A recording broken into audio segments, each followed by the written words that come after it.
C'est devenu une tradition à l'Association des conseils économiques, sociaux et institutions assimilées. La réunion annuelle, une tradition bien observée jusqu'ici. Pour preuve, le conseil d'administration de l'association se réunit ce jour même à Abidjan et ce durant 48 heures. Au centre des échanges, le dialogue social et les inégalités dans le travail. Issa Badini et Doumbia Yuba pour le point. Aussitôt la cérémonie d'ouverture finie, aussitôt le travail démarré. Dans cette salle de la force du CESEC, le conseil d'administration de l'AIC6, association des conseils économiques, sociaux et institutions assimilées, regroupant près de 75 pays des 4 continents. À la manœuvre, le président Eugène Nakaowele du CESEC en tant que hôte. Au centre des échanges, le dialogue social et les inégalités dans le monde du travail. À l'ouverture des travaux, le Premier ministre Begré Mambé, président de la cérémonie, est revenu sur le modèle ivoirien en matière de dialogue social.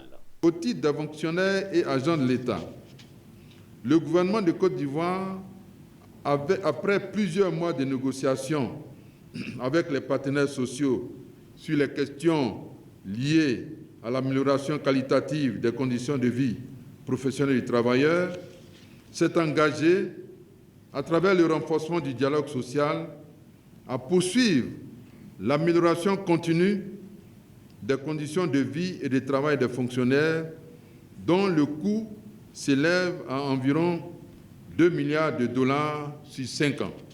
Le dialogue social, c'est aussi et surtout le fer de lance de l'institution dirigée par Dr Eugène Nakaowele. Le conseil d'administration qui va se tenir après la présente cérémonie sous un format hybride nous donnera l'occasion d'examiner des questions importantes pour la vie de notre association.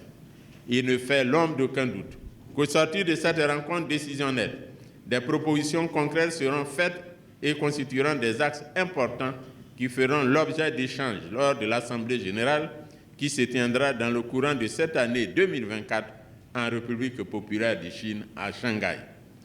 Dans des temps difficiles où le multilatéralisme n'est pas à son meilleur, le fait qu'on se réunit et qu'on se retrouve en terre d'Afrique, à Abidjan, au temps de conseil au sein de l'AIC6, pour discuter des sujets d'intérêt commun, c'est très important. C'est un thème qui est très important pour le monde du travail en lui-même. Moi, je suis syndicaliste, donc c'est mon creuset. Aujourd'hui, j'ai entendu le Premier ministre parler du pacte qui a été signé. 35 délégations issues de l'Amérique, de l'Europe, de l'Afrique et l'Eurasie prennent part à ces assises. L'AIC6 a vu le jour en 1999 en île Maurice. Il est présidé par le curassien John Hubert Jacobs. L'AIC6 va mettre à profit ses assises pour échanger également avec l'OIT sur les inégalités dans le monde du travail.